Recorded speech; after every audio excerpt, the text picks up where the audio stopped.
Today you'll meet Jake Morrison, a young ranch hand whose arrogance led him to challenge the most respected cowboy in Texas, only to discover that true strength comes not from youth, but from wisdom earned through decades of experience. Get ready for a story full of unexpected turns and life-changing lessons. Before we dive into this incredible story, don't forget to like the video, subscribe to the channel, and let us know in the comments where you're listening to this story. From the scorching Texas sun beat down mercilessly on the dusty main street of Cedar Ridge, a small town where time seemed to move as slowly as the tumbleweeds rolling past the weathered storefronts. It was the kind of place where everyone knew everyone, where reputations were built over decades and respect was earned through actions, not words. The air shimmered with heat waves rising from the cracked asphalt, and the only sounds were the distant lowing of cattle and the creaking of old wooden signs swaying in the gentle breeze. 24-year-old Jake Morrison swaggered down the wooden sidewalk, his brand-new boots clicking against the planks with each confident step. Fresh from Dallas, Jake had arrived in Cedar Ridge just 3 months ago, hired by the Thompson Ranch as a hand. His muscular frame, quick reflexes, and cocky attitude had already made him something of a local sensation among the younger crowd, but the older folks just shook their heads and whispered about city boys who thought they knew everything about ranch life after reading a few books and watching some movies. Jake's dark hair was perfectly styled even in the oppressive heat. His jeans were crisp and clean despite the dusty environment, and his silver belt buckle gleamed in the afternoon sun like a badge of honor. He carried himself like a man who had never met a challenge he couldn't conquer, never faced a problem he couldn't solve, with sheer determination and youthful energy. In his mind, experience was just an excuse older people used when they couldn't keep up with the modern world anymore. Technology, fitness, and raw ambition were what mattered now, not some outdated wisdom from a bygone era. As he pushed through the swinging doors of Murphy's saloon, the familiar smell of leather, tobacco, and whiskey filled his nostrils, mixing with the scent of sawdust and old wood that had absorbed decades of stories and secrets. The conversations died down as heads turned to look at the newcomer, some with curiosity, others with barely concealed annoyance. Jake loved the attention, thrived on it even. He strutted to the bar, his chest puffed out with pride, and ordered a beer with the kind of authority that suggested he owned the place and everyone in it. Well, if it isn't the city boy," called out Tommy Rodriguez, a local ranch hand about Jake's age who had grown up in Cedar Ridge and knew every inch of the surrounding countryside. "Heard you broke the record for bronc riding at the Thompson place yesterday. Old Pete said he ain't never seen nothing like it."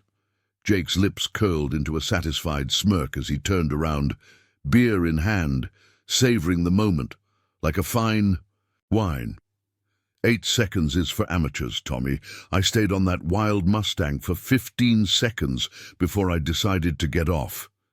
Could have gone longer, but I didn't want to embarrass the poor animal. These local horses just ain't used to dealing with someone who actually knows what he's doing. The younger men in the saloon laughed and cheered, raising their glasses in appreciation of Jake's bravado.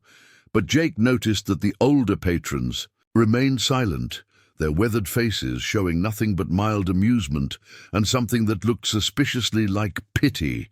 It irritated him more than he cared to admit. These old-timers acted like they were so much better, so much wiser. But Jake knew that youth and strength would always triumph over age and weakness. What could a bunch of has-beens possibly teach him about life or ranching that he couldn't figure out himself? "You know, son," came a gravelly voice from the corner of the saloon, cutting through Jake's moment of triumph like a knife through butter. "I've been watching you these past few weeks, and I gotta say, you remind me a lot of myself when I was your age." Jake turned toward the voice, his eyes adjusting to the dim lighting in the corner booth. There sat Samuel "Sam" Carter, a man whose reputation in Cedar Ridge was legendary. At 60 years old, Sam had the kind of presence that commanded respect without demanding it.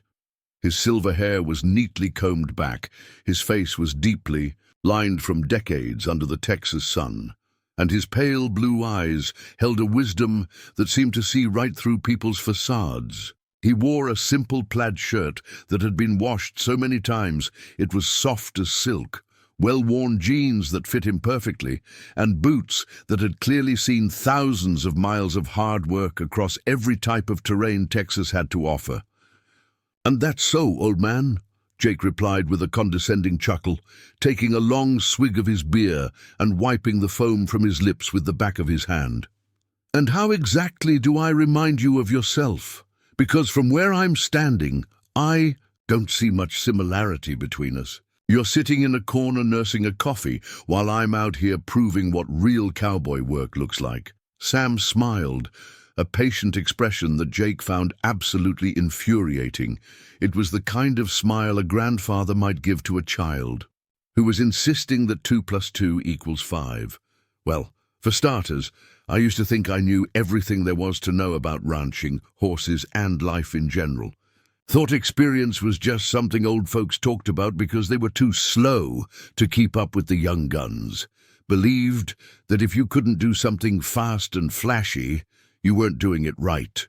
The saloon had grown completely quiet now, with even the bartender stopping his glass cleaning to listen intently.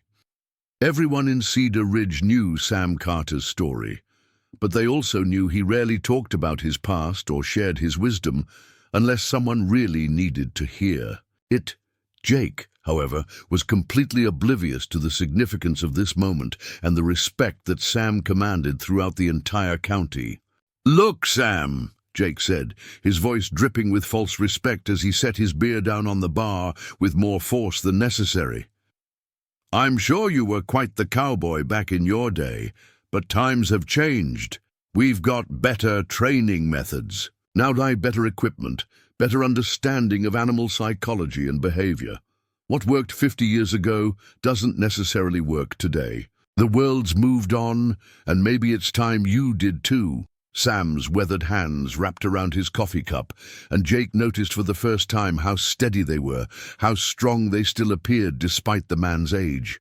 There were scars on those hands, old rope burns and cuts that spoke of decades of hard work.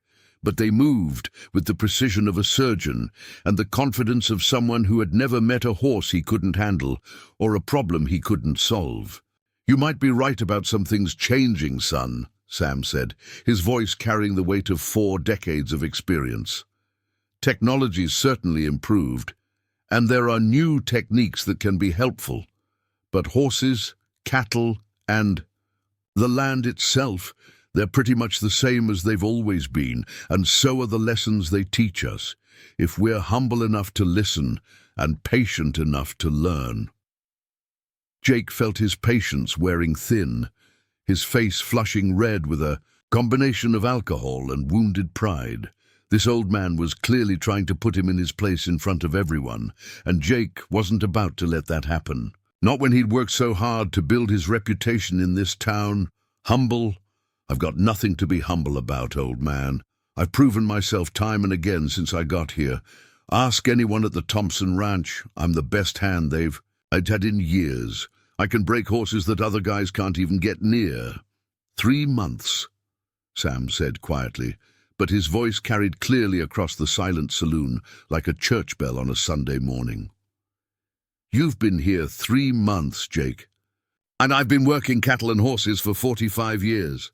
Started when I was 15, right here in Cedar Ridge, learning from men who'd been doing this since before the Civil War." The dismissive laugh that escaped Jake's lips was louder than he intended, echoing off the wooden walls and causing several patrons to wince. 45 years of doing the same thing over and over again doesn't make you an expert, Sam. It just makes you old and set in your ways. I bet I could outride, outrope, and outwork you any day of the week, and probably twice on Sunday. A collective intake of breath swept through the saloon like a cold wind. Tommy Rodriguez's eyes went wide with shock. The bartender's jaw dropped open, and even the old-timers who had seen everything looked stunned. Jake had just challenged Sam Carter, the man who had trained half the Cowboys in 3 counties, who had won more rodeo championships than anyone could count, and who was still considered one of the finest horsemen in all of Texas. Sam set down his coffee cup with deliberate care, his expression never changing from that maddeningly calm smile. "Is that a challenge, son?" Jake's heart was pounding now, adrenaline coursing through his veins, but he was too far in to back down. His pride, his reputation among the younger crowd, everything was on the line. "You bet it is, old man. Name your contest." Sam stood up slowly, his movements fluid and controlled despite his age. He was taller than Jake had realized, probably 6'2", and his frame, while leaner than Jake's muscular build, carried itself with the confidence of a man who had nothing left to prove to anyone. "How about we settle this the old-fashioned way, a proper duel, cowboy style?"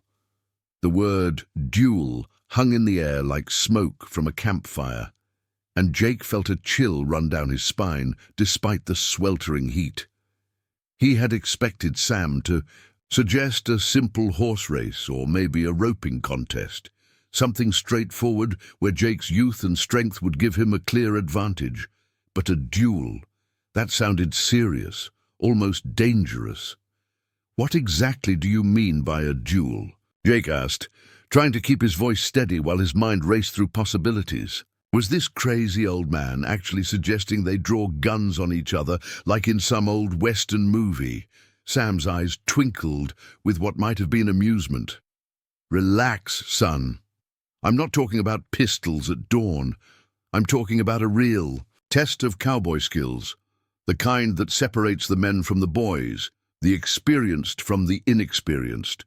3 challenges, winner takes all." The tension in Jake's shoulders eased slightly, but his competitive spirit flared even brighter. "What kind of challenges?" "First challenge, horse breaking.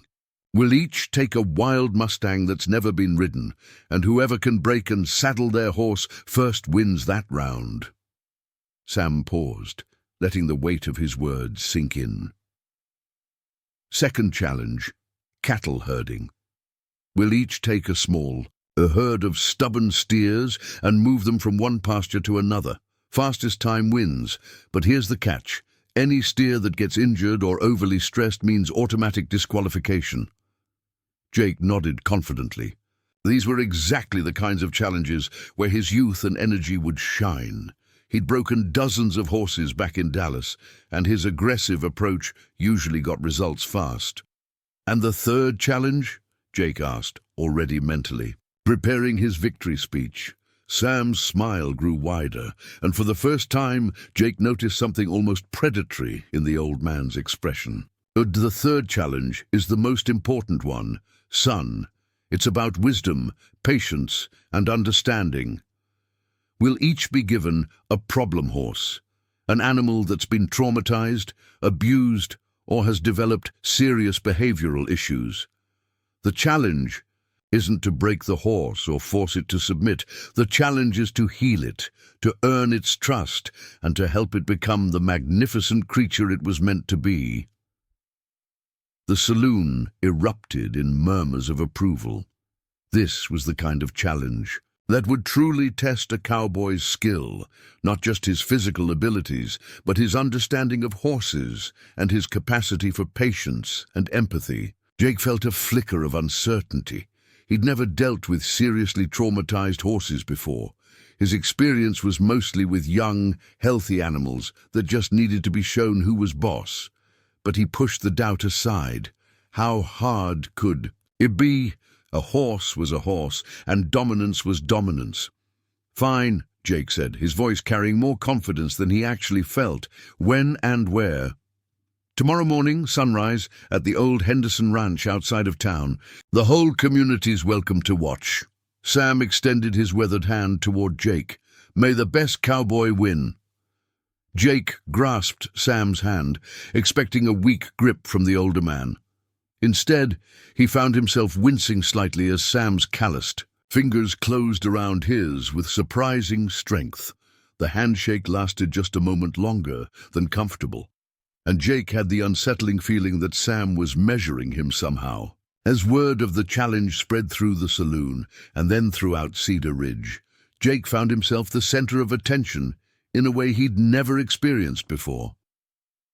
Some of the younger folks were excited, placing bets and talking about how this would finally prove that the new generation was superior to the old guard.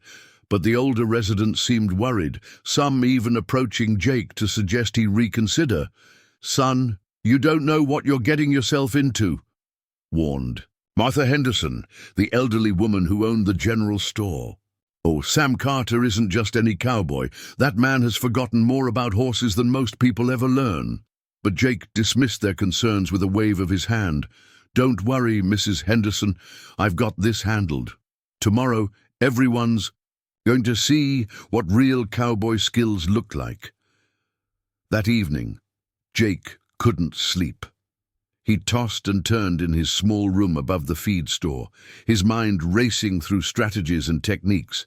He visualized himself dominating each challenge, imagining the look of defeat on Sam's weathered face and the admiration in the eyes of the townspeople. By morning, everyone would know that Jake Morrison was the best cowboy in Cedar Ridge, maybe in all of Texas.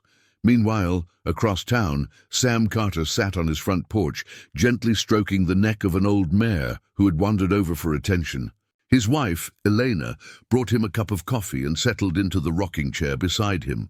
"You sure about this, Sam?" she asked, her voice filled with concern. "That boy's got a lot of pride, and pride can make people do foolish things." Sam sipped his coffee thoughtfully, watching the stars twinkle in the clear Texas sky. "Sometimes, Elena, the only way to teach someone about humility is to let them discover it for themselves. That young man has talent, I'll give him that. But talent without wisdom is like a powerful horse without a bridle, dangerous to everyone around it. And if he doesn't learn the lesson," Sam's expression grew serious, "then he'll keep making the same mistakes until life teaches him. The hard way, but I have a feeling tomorrow might be exactly what he needs to start growing up." As dawn approached, both men prepared for a confrontation that would change everything. Jake saw it as a chance to prove his superiority, while Sam viewed it as an opportunity to pass on the wisdom that had taken him decades to acquire. Neither fully understood how profoundly the next day would affect not just their own lives, but the entire community of Cedar Ridge.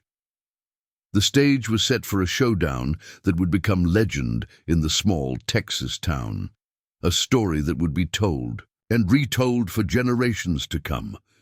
The sun was just beginning to peek over the horizon when Jake arrived at the old Henderson ranch, his truck kicking up clouds of dust as he pulled into the makeshift parking area. He was surprised to see that nearly half the town had already gathered, creating an impromptu arena around the ranch's main corral. Word had spread fast, and it seemed like everyone in Cedar Ridge wanted to witness this showdown between the cocky newcomer and their beloved veteran cowboy. Jake stepped out of his truck, adjusting his hat and checking his gear one final time. He'd brought his best rope, his lucky spurs, and every piece of equipment he thought might give him an edge. His confidence was sky-high as he surveyed the crowd, noting the mixture of excitement and skepticism on their faces. Sam was already there, of course, standing quietly near the corral with his hands resting on the fence rail. He looked completely relaxed, almost serene, as if this was just another ordinary morning for him. His equipment was minimal, just his worn rope, his old saddle, and the same boots he'd been wearing the night before. "Gentlemen," called out Judge Williams, the town's retired magistrate who had volunteered to officiate the contest. "Men, are you both ready to begin?" Jake nodded eagerly, while Sam simply tipped his hat in acknowledgement. First challenge, Horse breaking. Each of you will be assigned a wild Mustang, the first to successfully break, saddle, and ride. His horse for a full minute wins this round. 2 ranch hands led out the horses. Both were magnificent animals, clearly untamed and full of fire. Jake's horse was a black stallion with wild eyes and a coat that gleamed in the morning sun. Sam's was a brown mare, smaller but with an intelligent look that suggested she would be no easy conquest. "You can flip a coin to see who goes first," Judge Williams suggested. "Let the old man go first," Jake said magnanimously, confident that watching Sam's technique would only help him improve his own performance. Sam approached his horse slowly, his movements deliberate and calm. Jake expected him to immediately start the breaking process, but instead, Sam simply stood near the animal, talking to it in low, soothing tones. Minutes passed, and Jake grew impatient. "Come on, old man," Jake called out. "We don't have all day." But Sam ignored him, continuing his patient approach. Gradually, the mare's ears stopped pinning back, her stance relaxed slightly, and she allowed Sam to come closer. When he finally placed his hand on her neck, she didn't bolt or rear. Instead, she seemed to accept his touch, as if recognizing something trustworthy in this weathered cowboy. The saddling process was smooth and methodical. Sam moved with practiced efficiency, but never rushed, never forced anything. When he finally mounted the mare, she bucked only half-heartedly, more out of instinct than genuine resistance. Within minutes, Sam was riding her around the corral as if they'd been partners for years. The crowd erupted in applause. But Jake wasn't worried. Sam's approach had been impressive, sure, but it had taken too long. Jake was confident he could break his horse much faster. "My turn," Jake announced, striding toward the black stallion with aggressive confidence. His approach was the complete opposite of Sam's. Jake moved quickly, assertively, determined to show this animal, who was boss from the very beginning. The stallion immediately sensed the confrontational energy and responded with equal aggression, rearing up and striking out with his front hooves. Jake dodged the hooves and managed to get a rope around the horse's neck, but the real battle was just beginning. For the next 20 minutes, it was a war of wills, Jake using every technique he knew to force the stallion into submission, while the horse fought back with everything he had. Finally, through sheer determination and physical strength, Jake managed to get the saddle on and climb aboard. The stallion exploded into a fury of bucking, spinning, and rearing that would have impressed any rodeo crowd. Jake held on with grim determination, his muscles straining, his teeth gritted against the punishment. When the minute was up, Jake was still in the saddle, but both he and the horse were exhausted, sweating, and clearly traumatized by the experience. The stallion's eyes were wild with fear and anger, and Jake's hands were shaking from the adrenaline and exertion. Both riders successfully completed the challenge, Judge Williams announced. However, Sam Carter completed his ride in significantly less time. Round 1 goes to Sam Carter. Jake felt a stab of frustration, but he pushed it aside. There were still 2 more challenges, and he was confident the next one would play to his strengths. The second challenge, cattle herding, seemed more promising.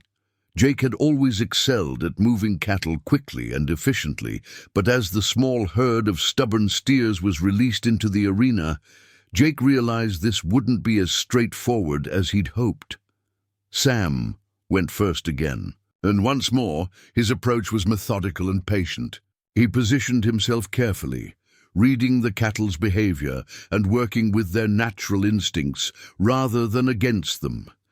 His movements were economical, almost lazy-looking, but incredibly effective. The steers moved smoothly from one end of the arena to the other, never panicking, never scattering. Jake's turn was a different story entirely. He charged in aggressively, trying to force the cattle to move faster than they wanted to go. The result was chaos, steers running in all directions, some becoming so stressed they began stumbling and falling.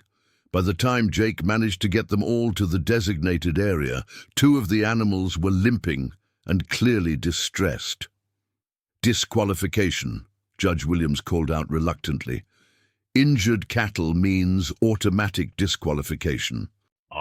Round 2 goes to Sam Carter. Jake's face burned with embarrassment and frustration as the reality of his situation sank in. He was down 2 rounds to 0, and there was only one challenge left. The crowd's murmurs weren't helping his confidence, and he could see the disappointment in the eyes of the younger folks who had been cheering for him. The final challenge, Judge Williams announced, will determine not just the winner of this contest, but perhaps something much more important. 2 horses were led into the arena, and Jake's heart sank when he saw them. These weren't wild mustangs full of natural spirit. These were broken animals, their heads hanging low, their eyes dull with trauma and fear. One was a grey gelding with scars across his flanks, clearly the victim of abuse. The other was a chestnut mare who flinched at every movement, every sound. These horses have been rescued from situations of neglect and abuse, Judge Williams explained. Your challenge is not to break them or ride them. Your challenge is to help them begin to heal, to show them that not all humans will hurt them. You have 1 hour. Jake stared at the traumatized animals and felt completely out of his depth. Everything he knew about horses involved dominance, control, and quick results. But these animals didn't need to be controlled. They needed to be healed. How was he supposed to do that? Sam approached the chestnut mare with the same patient demeanor he'd shown all morning, but this time there was something different in his movements, a gentleness that went beyond technique, a compassion that seemed to radiate from his very being. He sat down on the ground several feet away from the mare and simply waited. Jake, meanwhile, tried to apply his usual methods to the grey gelding. He approached with confident energy, speaking in what he thought were soothing tones. But the horse only backed away further, trembling with fear. Every step Jake took forward resulted in 2 steps backward from the terrified animal. As the minutes ticked by, Jake watched in amazement as Sam worked his quiet magic. The old cowboy never forced anything, never pushed. He simply existed in the mare's space, radiating calm and safety. Gradually, incredibly, the mare began to relax. Her head came up slightly, her ears moved forward, and she took a tentative step toward this patient human who asked nothing of her. Jake tried to copy Sam's approach, sitting down and waiting, but his impatience and frustration were palpable. The grey gelding could sense his agitation and remained fearful and distant. Jake's mind raced with techniques and strategies, but nothing worked. The harder he tried, the more the horse withdrew. With 15 minutes left in the challenge, something inside Jake finally broke. Not his spirit, but his pride. For the first time since arriving in Cedar Ridge, he stopped trying to prove himself and simply sat quietly, letting go of his need to win, to dominate, to be the best. In that moment of surrender, something shifted.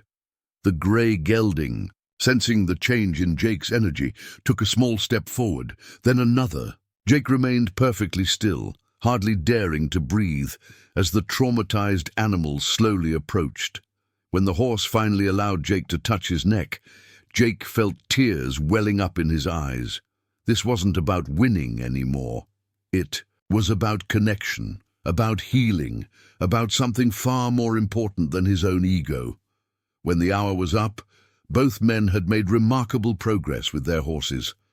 Sam's mare was eating grain from his hand and allowing him to gently stroke her face. Jake's gelding was standing close enough to touch, his fear replaced by cautious curiosity. "This challenge has no winner," Judge Williams announced to the surprised crowd. "Both men have shown that they understand what truly matters when working with these magnificent animals." But Jake knew better. He had lost this contest in every way that mattered, and more importantly, he had learned something that would change his life forever. As the crowd began to disperse, Jake approached Sam, his head hanging with genuine humility. "I owe you an apology, Sam," Jake said, his voice barely above a whisper. "And I owe you my thanks. I thought I knew everything about being a cowboy, but I didn't know anything about being a man." Sam placed a weathered hand on Jake's shoulder, his eyes kind and understanding. "Son, the fact that you can say that tells me you've got the makings of a real cowboy after all. Experience isn't about how long you've been doing something. It's about how much you've learned from what you've done. And the most important lesson any of us can learn is that there's always more to learn." Over the following months, Jake became Sam's unofficial apprentice, learning not just advanced techniques, but the deeper philosophy of working with animals and understanding the land. He discovered that true strength came not from dominating others, but from controlling himself. He learned that patience wasn't weakness, but the highest form of power. The young man who had swaggered into Cedar Ridge, thinking he knew everything, gradually transformed into someone the community could respect and trust. He still had his youth and energy, but now they were tempered with wisdom and humility. Years later, when Jake had become one of the most respected cowboys in Texas, he would often tell the story of the day he challenged a 60-year-old cowboy to a duel and learned the most important lesson of his life. He would always end the story the same way. "I thought I was going to teach an old man about modern cowboy skills. Instead, he taught me about timeless cowboy values, and that made all the difference."